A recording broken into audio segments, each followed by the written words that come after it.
Hey guys, here with another video.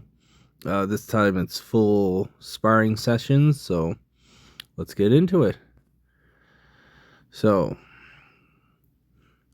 first match, and hit a nice good throw here. Now what's important to look here is my opponent was going to come in with double hands to the throat, but I knew that was coming, so I anticipated it, and as he was coming in, I parry his arms away, come in. I had the one arm just kind of naturally went over and around his neck, so I just followed the motion, stepped through, got the leg through, and then went in for the throw. Honestly, one of the better throws I've ever done. It's funny, I come from a judo background, but my throws in sumo are better than anything I've ever really done in judo, in all honesty. One thing to note here, though, is when you're going for a throw like I have here, and you're giving your back to your opponent, you always want to be careful. You don't want to linger in that position. You want to make sure you're stepping through with momentum and authority and hitting the throw.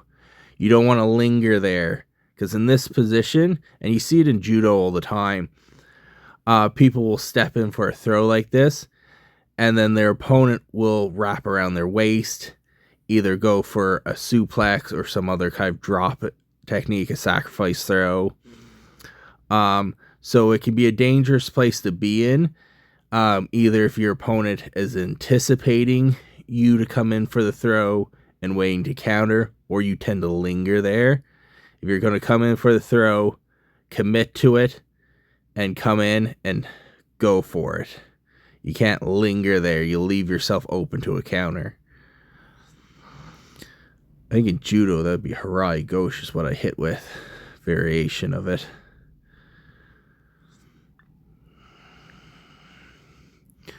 Now here we got another fight. Good back and forth here. And then a quick finish. So what we see here is smaller guy comes in. He comes a bit to the side here, almost trying to catch his opponent. Stays low, gets the arms moving. Does actually a pretty good job at keeping his opponent off balance, but it's just the height and the reach of his opponent that he's able just to reach around, catch his opponent's momentum, and then just snap him over. And then just a little bit of that leg action there too. Help kind of catch him, get him over. That is one thing you want to be careful, and we'll see this a couple more times, I believe, in this video, of you want to be careful pushing forward, especially when your opponent has a nice overhand grip on you, or they're taller. They can really use it as an advantage. And nice solid chest to chest here. I keep a nice tight grip. Get a little frog hopping in there. And then take him down there with the underhook. So, rewind here. Again, come in with that right hand low, swooping in for that underhook, left hand outside, chest to chest. Get a good grip. My opponent tries to hold. He's trying to work, trying to push. I just kind of wait. He doesn't have a lot of options. He tries to switch in. Can't get it. It's at this point I square up. I try to start doing some like little frog hops. Something I'm trying to like introduce into my sumo, since I do a lot of belt work. Your key stuff is those little frog hops, just as another way to kind of like work from that position. So yeah, I'm trying that. but we get a little off square there, and he kind of slips around to the side there a little bit. So I just kind of catch him with that underhook, and then use my power while pulling on that left arm just to take him down. Again, I've stressed this before, but that underhook is a very good spot to have. It allows you to have really good position. You can switch from the underhook to the belt, and provides you a lot of options for throws, a lot of leverage options.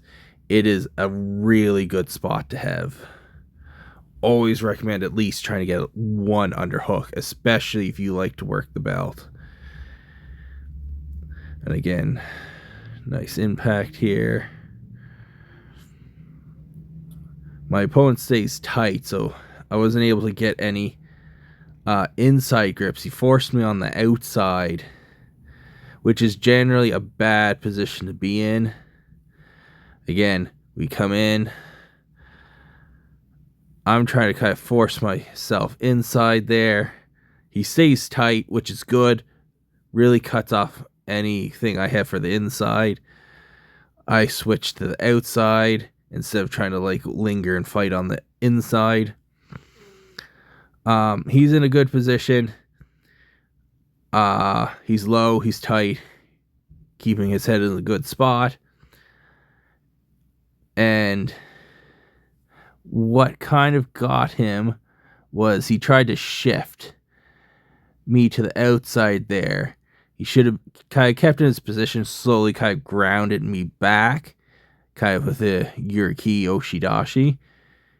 He shifts, tries to catch my momentum, but because I'm taller and I have that overhand grip, I was able to use my size and power to catch him and get him over. This was right at the edge too. I barely stayed in. That could have very easily been me losing if he had caught. Maybe if he had done this and we were just a little closer, he could have probably caught me. But I had just enough room, stay in, and catch him with that. Because when he went for that, he brought himself forward, gave me just enough momentum to catch him. Yeah. Alright. On to the next fight.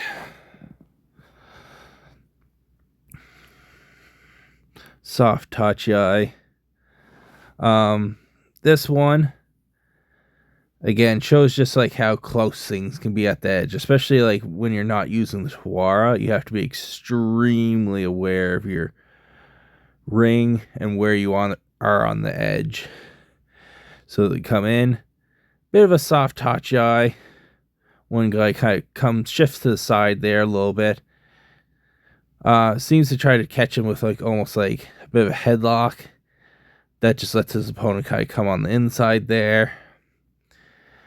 And then, but he kind of like slips through a bit, as you see here towards the end, and almost tries to kind of like catch him with like, almost like an arm pull down, a bit of like a pull down, slap down maneuver there. You can see the hands on the arm, upper back there.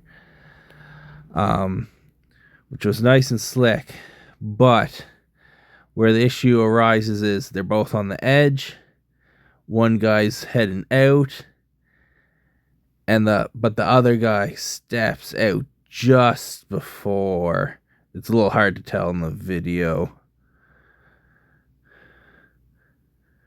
It's very close, and that's at the edge. At the edge there, anything can happen, and you gotta be careful.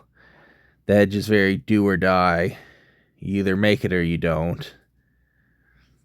So we have a rematch. Usually when it's that close, we just run it back. Again, they come in, soft tachi. This time, he's able to maintain a much better grip, keep his head on the inside in the chest. maintain a strong, controlled grip. They do a bit of back and forth here, but in the end, he's able just to push through. So as you see in this fight here, the entire time, if we back up here, they come in, it's a bit soft, but then he's able to slowly shift his head down underneath his opponent's chin and keep it on his chest below his chin, even while he's fighting for grips, which is some nice little hand fighting here. I like that, sort of like fighting that hand there, trying to get some wrist control, denying that grip. They're staying moving, keeping moving. And even here, there's that separation right there. Immediately brings the head back in. Brings the head back in, even when there's a loss of grip here. Keeps the head low, keeps the head in position, and then can keep driving with the head too as well. And then he can kind of keep closing that distance as he drives his opponent back. Never forget the use of the head as a positioning tool and using it as well. Oh, this was a fun one. This is a good example of how with a Hanka, you have to hit it. Like, you either hit it or you don't. There's no kind of like in between with it. Because as we see here, my opponent sidesteps. He gets the one hand, but I saw it coming. Like, I saw the movement, and I was able to get my hand kind of on his belt, get turned around. And because he went for the Hanka, he stood up, because that's, you kind of have to with the one performing Hanka. So when I grabbed his belt and swung around, I was lower than him and had my head right on his chest in a good position. From there, I was able to sync up a nice, good grip. Got into a good position here. Kept my head nice and low. And then we were working back and forth here. He started trying to pressure me.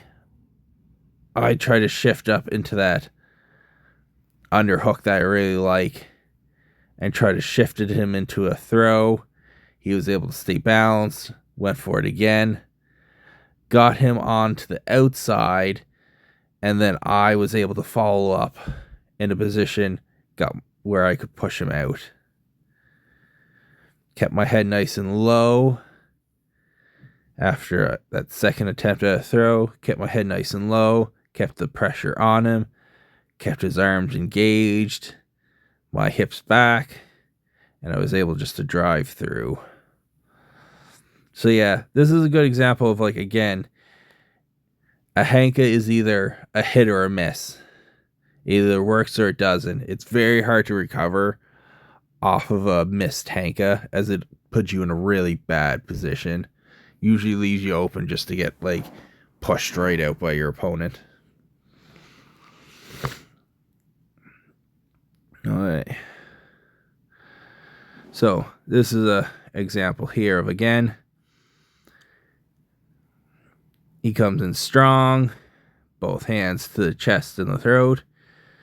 Opponent pushes, and so he lets go. He tries to hit a slap down, but his opponent's able to stay on his feet, keep balance, and then just keeps falling through, pushes him out. This is something you see happen to a lot of pusher thrusters. You'll see this all the way up into the pros. They'll hit, and they'll try to snap down, push back. As soon as they do, their opponent just follows through. A good snap down requires a lot of really good timing. Just really feeling it, the pressure and the moment of it. It's a very fine thing. It takes a lot of time to kind of perfect it and feel it. This second match, really good as well. Again, he comes in strong, keeps the pressure on him, gets the arms moving there, keeps the pressure on him. And then there's this push here. Hits his opponent off balance, Immediately comes in to close that gap. That's good. I like that. Doesn't give his opponent time to recover. One problem, though, with pushing and thrusting is it can be a very linear attack. So you see here, he comes in for the push, try to finish him off. But because it's very linear, his opponent slips to the side and almost catches him. If he had just swung his hand around and pushed him on the back, or like grabbed his belt, helped force him out, he would have won there. That's one thing you gotta be careful of when you're doing these kind of like more linear attacks, like these kind of thrusting, pushing, is being very aware of how you're committing your weight forward and being aware if your opponent's going to try to slip or parry to the side and catch you. Luckily, he's able to recover, gets the underhook, and then is able to bring him around and push him out. Get in a position where he can push him out. Again, overall, good match, has some good back and forth, and is a good demonstration of both the pros and the cons of thrusting. Keeps good space, closes the distance, able to recover, gets the underhook, goes for the push.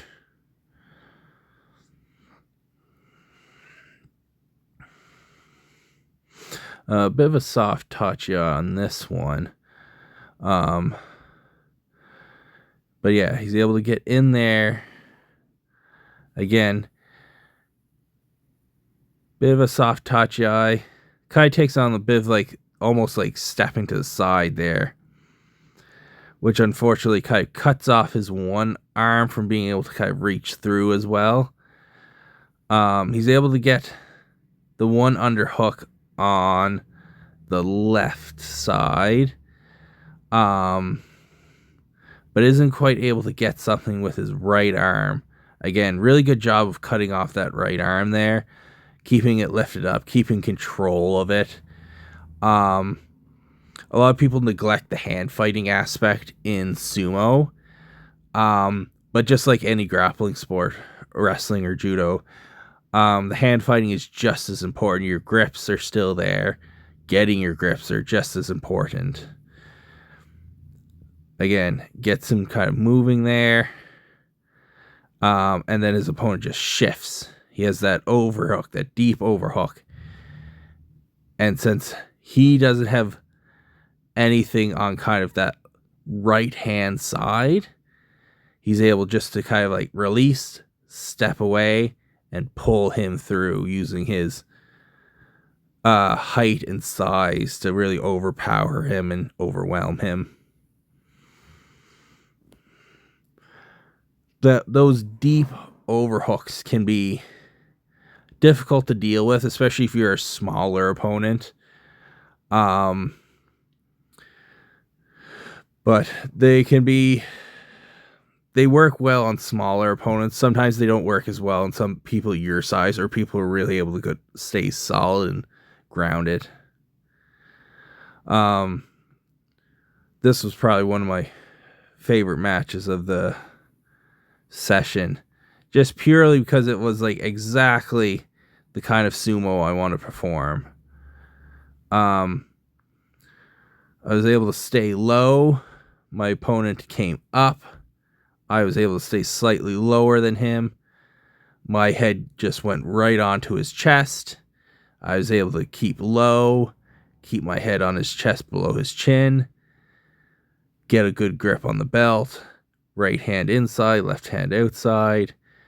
And then once I got a nice stable position, I was able just to start to drive. And when you're in this position, as you're driving, you want to pull in on the belt. Like you want to pull his hips into you. So this pulls his body into your head, which forces his upper body to be kind of like arched back while his hips and lower body are being pulled in. This creates a very uncomfortable position, helps keep them off balance, destabilize them while you're driving forward. And again, I had plenty of control. He tries to reach over for some kind of pull down, but my hips are in a nice stable spot. Head's in a nice stable spot. I'm in control of my momentum and position. The one thing I will say, that initial impact, my head on his chest, I was definitely feeling that on the neck afterwards. But yeah, solid impact, head right in, just right where it needs to be, staying solid and stable, driving through. Nice and simple. And this one, I tried to go for a bit of a sidestep. I didn't quite catch it, but I still managed to recover from it. That was more due to luck of me being a larger opponent. I was able to capitalize and overpower him, even though on paper I ended up in a worse position. So I go for that. I try to go for the snap down. He stays stable. Was able to rotate. I managed to get an underhook on the left side, but really he's in the better position. His head's in a better position. He's in a better position to push. I just happened to have managed to grab that underhook, and then I'm able to use my larger size and strength to move him. That was definitely a win due to strength, not necessarily skill, because I did use raw power to kind of like get him over and out.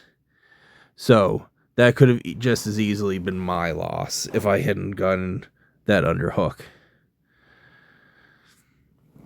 And nice position here. Comes in strong, tries to get in those, like, in under the arms there, tries to push. Opponent just steps away. Has that deep underhook. Just steps out of the way and pulls his opponent through. Really good way if you can catch your opponent pushing, and then you just step out of the way and pull them through with that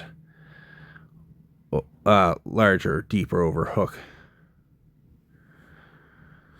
And this one was just kind of funny. This just kind of turned into accidental Butsukari here. But sometimes that happens. Your opponent just comes in, gets just in the right spot, and just drives through you. I've been there. We've all been there. It was more just how it just perfectly took on the form of Butsukari that was more funny than anything.